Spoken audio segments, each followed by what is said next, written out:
Welcome to TV star 9 news. Kakinada జిల్లా ప్రతిపాడు నియోజకవర్గం ప్రముఖ దేవస్థానం అన్నవరం శ్రీ సత్యనారాయణ స్వామి ఆలయంలో ప్రసాద తయారీ కేంద్రంను, స్టోర్స్ను ఎమ్మెల్యే వరుపుల సత్యప్రభ ఆకస్మిక తనిఖీ చేశారు. తిరుపతి దేవస్థానంలో ప్రసాదం తయారీ వినియోగించే నెయ్యి యొక్క నాణ్యతపై ఆరోపణలు రావడంతో నియోజకవర్గంలో ప్రముఖ దేవస్థానం అన్నవరంలో కూడా ఎమ్మెల్యే ఈ తనిఖీ నిర్వహించారు. ఆలయం కొండపై ఉన్న ప్రధాన స్టోర్స్ని చేరుకొని ఎమ్మెల్యే అక్కడ సిబ్బందిని ప్రసాదం తయారీలో వినియోగించే పదార్థాల వివరాలు అడిగి తెలుసుకున్నారు. అక్కడ రికార్డ్స్ పరిశీలించిన ఎమ్మెల్యే గోడౌన్లో ప్రసాదం తయారీలో వినియోగించే నెయ్యి, నూక, పంచదార, ఇతర పదార్థాలు, నిత్యావసర వస్తువులు తనిఖీ చేశారు. నెయ్యి నాణ్యత, ధరలపై వస్తున్న విమర్శలపై అక్కడ ఉన్న ఆలయ సిబ్బందిని వివరణ కోరారు. నెయ్యి నాణ్యతపై ల్యాబ్లు ఇస్తున్న నివేదికా పత్రాలను పరిశీలించారు.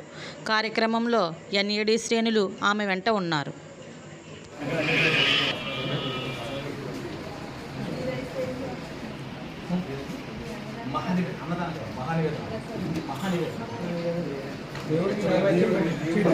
దేవుడికి నైవేద్యం కోసం ప్రత్యేకంగా ఉంటాయి.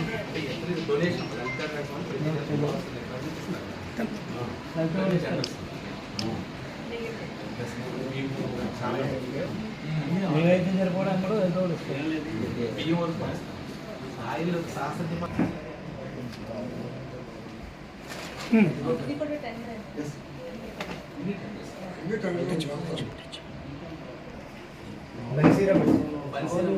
వేద పాఠశాలలో పిల్లలకి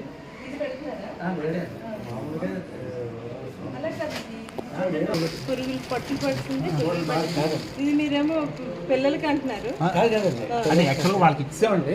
వాళ్ళు ఇది పాత స్టాక్ ఇంకా ఉండిపోతే బయట తీసేస్తాం. అంటే ఇక్కడ ఇవన్నీ నివేదనకి వాడుతున్నారు.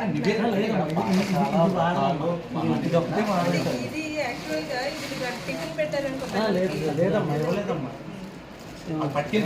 ఎక్కడ స్టేట్లో లేదు మనం నెంబర్ 1 రైస్ వెళ్తాం. ఓకే, నివేదనానికి అంటే ఫ్రీ లెక్క